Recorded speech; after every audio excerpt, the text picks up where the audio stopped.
सांगणं आहे की संसारात कितीही व्यस्त असलात, नोकरीत किंवा तुमच्या बिझनेसमध्ये कशा तरी कितीही व्यस्त असलात, तरी स्वतःसाठी, स्वतःच्या कलेला जोपासण्यासाठी असा वेळ आवर्जून द्या.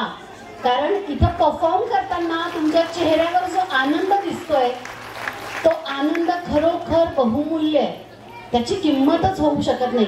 त्यामुळे हा आनंद द्या सुद्धा आणि हा आनंद भरभरून घ्या सुद्धा. सो जागतिक महिला दिनाच्या निमित्ताने तुम्हा सगळ्यांना पुढे जा म्हणून शुभेच्छा तर आहेच, पण सगळ्यात महत्वाची शुभेच्छा तुमच्या सगळ्यांसाठी हीच आहे की भरपूर आनंदी राहा आणि आनंदात राहा, आनंद वाटत राहा. आनंद वाटत राहिल्याने तो द्विगुणित होतो. त्यामुळे कुठेही केव्हाही आनंदी होण्याची जेव्हा संधी मिळेल, ही अशी संधी जेव्हा मिळेल तेव्हा ती अजिबात दवडू नका.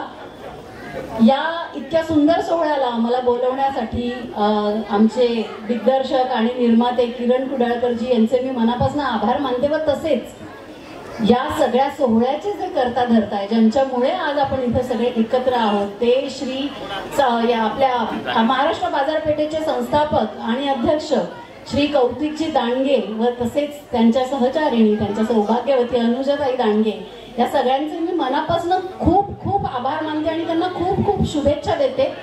पुढच्या वेळेस जेव्हा मी या कार्यक्रमाला येईन तेव्हा माझी अशी इच्छा आहे की हा कार्यक्रम एका ऑडिटोरियम मध्ये न होता एका मोठ्या भव्य प्रांगणात व्हावा. एवढ्या संख्येने तुम्ही सगळ्यांनी तिथे असावं आणि इतका सुंदर हा अजून दिमागदार सोहळा व्हावा. आजच्या कार्यक्रमाची तर खरोखरच म्हणजे स्मृती मला कायम राहणारच, इतका सुंदर देखणा कार्यक्रम बघितल्यावर. पण अजून अजून तुम्ही उत्तरोत्तर सगळ्यांनी प्रगती करावी अशी मनापासून इच्छा आणि याच्या शुभेच्छा. नाही नाही, मी अजून दरवर्षी येणार आहे आणि एखाद्या वर्षी तुमच्या सगळ्यांसोबत या स्टेजवर परफॉर्म पण करणार आहे. शब्द जास्तच लवकर झालं. पण तरी मला इथं बोलवल्याबद्दल आणि आयुष्यात मी काहीतरी बरं करतेय याची जाणीव करून दिल्याबद्दल, तो सन्मान केल्याबद्दल मनापासून तुम्हा सगळ्यांचे आभार. धन्यवाद.